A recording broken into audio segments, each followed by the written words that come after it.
रघुवर जूनी जइयो मिथिला नगर से, सीता के कोहबर सेना।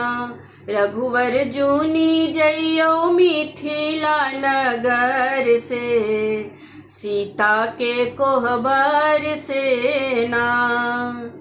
अगहन सिया के बियाह पूस से जिया सजब। अगहन सिया के बियाह पूस से जिया सजब।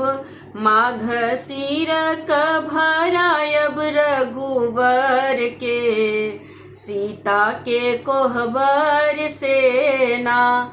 माघ सिर क भरायब रघुवर के, सीता के कोहबर सेना।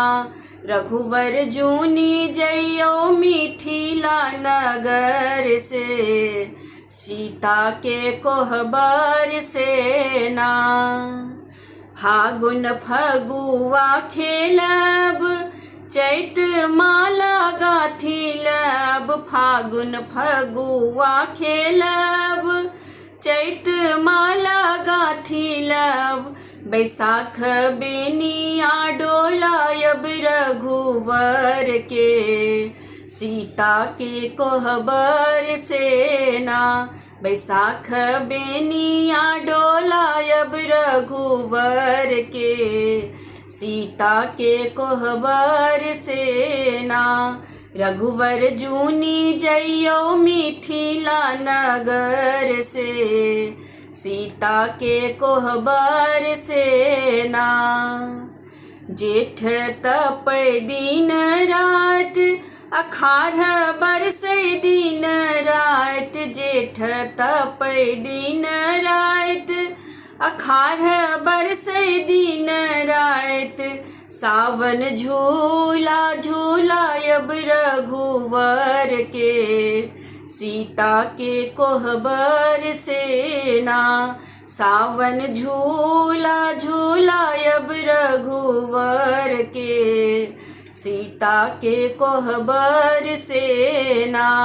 रघुवर जूनी जइयो मिथिला नगर से, सीता के कोहबर सेना। भादव राति अन्हार, आसिन असरा लगब। भादव राति अन्हार, आसिन असरा लगब। कार्तिक चली जायब मिथिला नगर से, सीता के कोहबर सेना। कार्तिक चली जायब मिथिला नगर से, सीता के कोहबर सेना। रघुवर जूनी जइयो मिथिला नगर से, सीता के कोहबर सेना। रघुवर जूनी जइयो मिथिला नगर से, सीता के कोहबर सेना। रघुवर जूनी जइयो मिथिला नगर से, सीता के कोहबर सेना।